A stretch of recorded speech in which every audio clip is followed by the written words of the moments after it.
Alright, good morning. I'm Aaron Heiser of Maker's Leather Supply, and today I'm going to show you how I put together our acrylic tool racks. Okay, the idea first came to me. I needed a tool rack for some of my spare tools, and there it is. And we're going to have these available. But anyway, it's a very simple, straightforward design.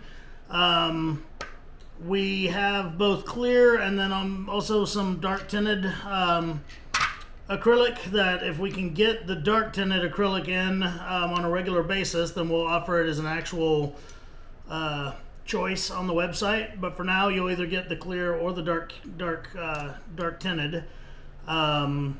Anyway, super easy to build, nuts and bolts, pieces of pre-cut out acrylic. But the reason that we finally decided to go live with these is the project box. Okay, this month's project box is this little handy dandy toolkit, and inside of the toolkit is one of those. Fits perfectly. We designed everything to fit just absolutely perfectly together. And so the one I'm going to be building today is one of the ones that would fit inside of here, because we're going to be shipping these project boxes soon, and people are going to be looking at this stack of nuts and bolts saying, well, how in the world do I put that together? So each tool rack, no matter what size it is 4 pieces. Okay, this is one of the dark acrylic ones, and I'm gonna pull the paper off of it right quick, and then I'll pause the camera while I pull the paper off all the others. But basically, to peel the paper away, you just start at one corner and then carefully peel it away. If it starts to rip, peel it in another place so that maybe you can try to get it off in one piece. If you let it rip into shreds, then it'll take you all day to continue trying to pull it apart. Okay, but anyway, there's paper on both sides, so we got to take it off both.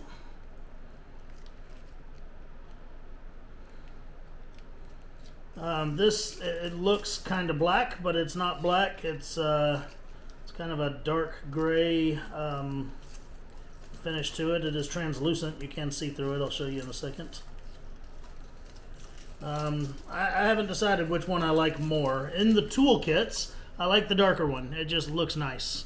But as far as sitting on the counter, both of them look pretty dang good. So anyway, there's what one looks like. I'm going to pull the paper off the other 3 pieces I have sitting here, and then when I come back, we'll talk about it and put it together. Okay, got all the paper pulled off. Now I want to talk about the pieces we have here. One piece is solid. Whoop, I didn't get all the paper pulled off. As I showed that to the camera, I realized. But anyway, this piece is solid, minus it has 4 holes in it. Okay, and it is the base piece. It's the very bottom of the whole stack on the tool rack. Okay, and it's what makes it to where when you pick up your tool rack, your tools don't just fall through it and stay on the table when you walk away with your tool rack. Okay, then you've got 2 that are exactly alike. They have all the exact same holes in them. And what differentiates them from the third one is it has 4 square holes in the corners. Okay, that piece is your very top piece. Now, as far as all the ones with all the holes in them, it doesn't matter if you put them together this way, or this way, or this way, or this way, or whatever. But they all have to be the same. So, keep in mind, there's 3 large holes on this side for swivel knife or edgers or whatever. And then across the back end here, these holes, they're not noticeably larger, but they're a little bit larger.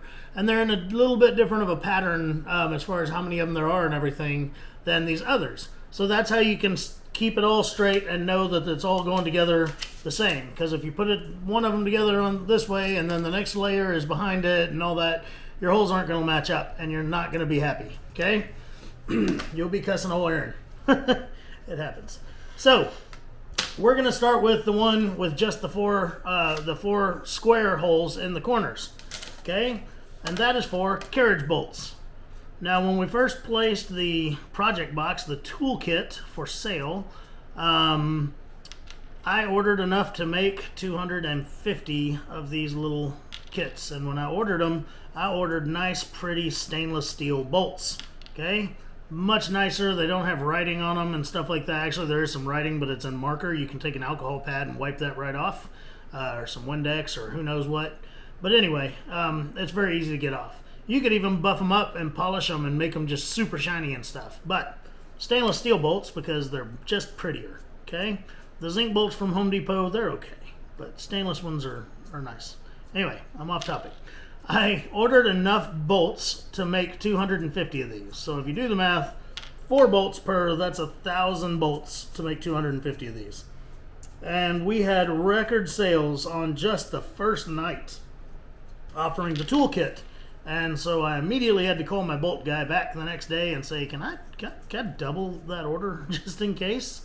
So anyway, we sold a lot of this project box.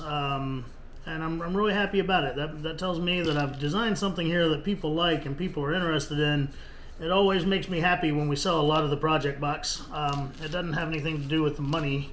It really is about, okay, I'm in tune and I'm relevant to the industry that I'm working in, you know.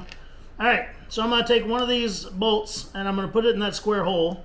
I'm gonna put a split washer on it, okay, also called a lock washer. Then I'm going to put my little nut on it and I'm going to run it all the way down to the bottom. Okay? I'm not worried about tightening it just yet. Might as well just do that once I have all of them all the way ran down. Okay? So, we're going to do 4 bolts with 4 washers and 4 nuts.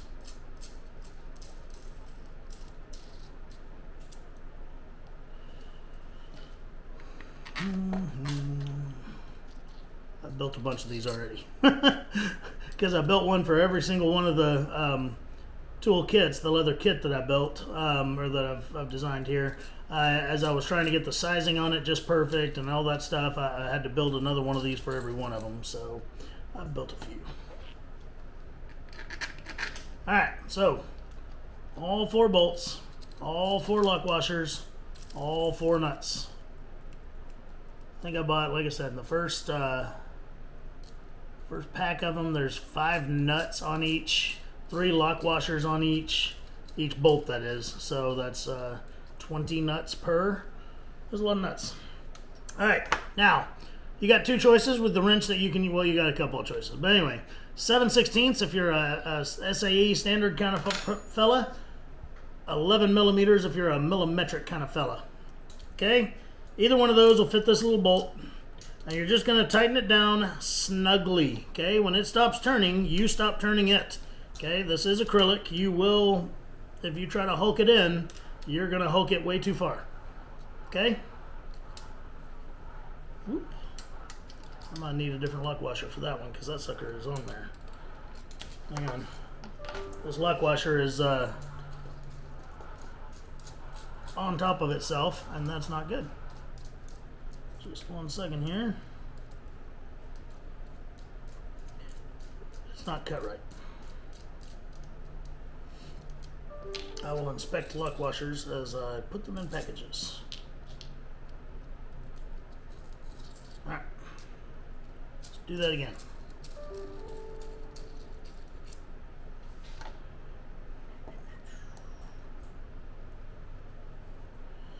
Alright, so here we go, tightening it down. And again, we're not trying to hulk it, we're just going to tighten it till it's tight. Not good and tight, just tight. Holy crap, for some reason my email is just going nuts. Bill collectors, man.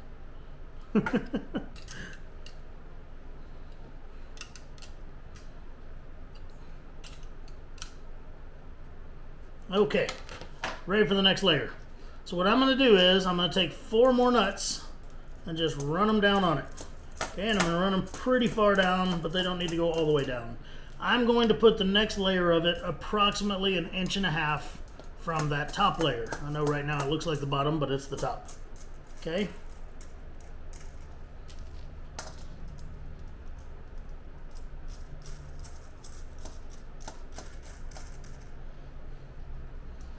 There's 3. Now, here's how I do that. Take something that's about 1.5 inches wide.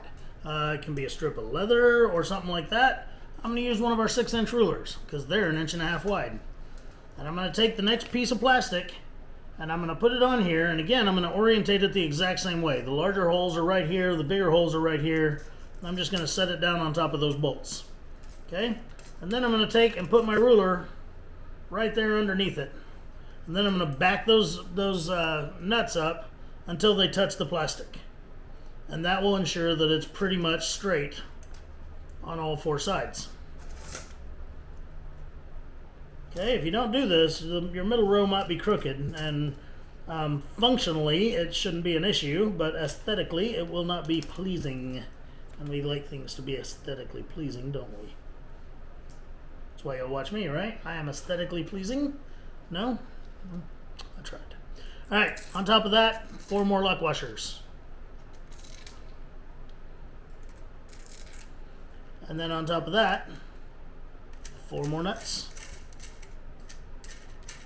And you're going to tighten those down. Just like the top ones. You're just going to tighten them until they stop. And don't try to keep going.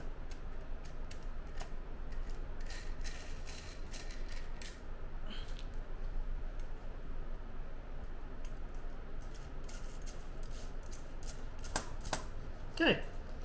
So, tighten those.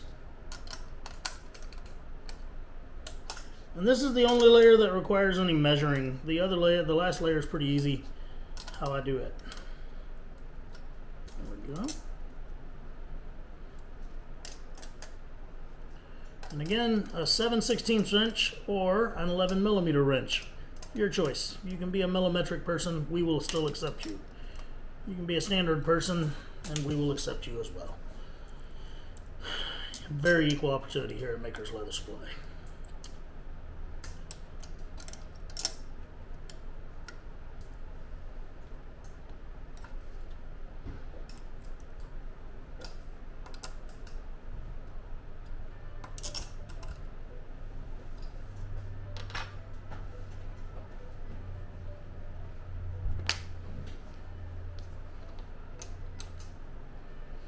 Okay, now we did those. Now we're going to take 4 more washers.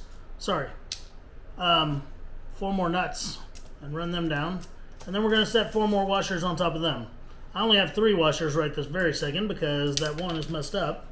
So I need to replace it. But I'm going to pretend as if I have 4 washers so that I can finish building this thing.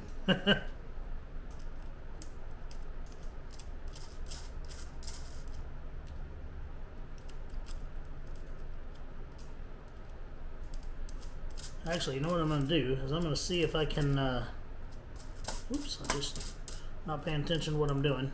I'm going to pause this. I'm going to see if I can take my giant nippers and fix that washer. And if I can, that's great. If I can't, then I'll run across the road and get me another washer. I'll be right back. Okay, so if you happen to get one of these and it wasn't inspected right, anyway, what happened was the metal pieces overlapped, and then you're not going to be able to squeeze it down like you should. So I took my cutters that I use for copper and brass rivets and snipped it, and it's going to be fine now. Okay, so last layers, I put my 4 nuts on. I'm going to drop my 4 washers onto it. Then I'm going to put my last 2 layers on. Okay, once again, paying attention to the orientation of the holes. There's 1. And then the bottom layer doesn't matter. There's 2. Now, I'm going to take and put these last 4 nuts on to where they're just even with the bottom of the end of the nut is just even with the bottom of the bolt. Okay, and that way it doesn't scratch my tabletop. Then I'm going to take the nuts that I put on the other side of this same piece, and I'll back them up to this to raise that piece up and to get everything nice and even. Okay, so now I'll just turn it on its side here, and I'll twist those nuts down. Do it where you can see me.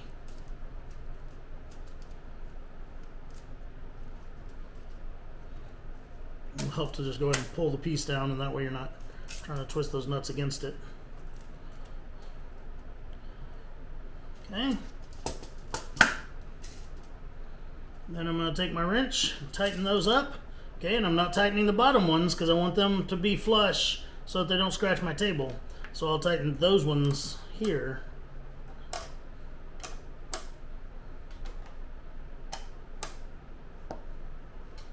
And if you did it all correctly, it's going to be nice and solid and square, and it'll last you forever. As long as you don't, you know, abuse it. Some things don't last forever if they're abused.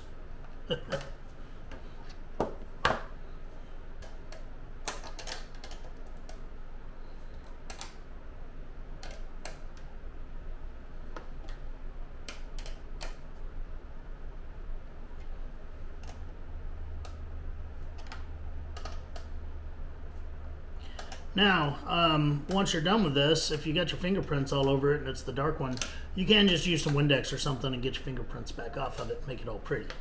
But there it is, ready for duty, ready for a lifetime of abuse, light abuse. All right, so until next time, again, I'm Aaron Heiser of Makers Leather Supply. These are on the website. Have a great day.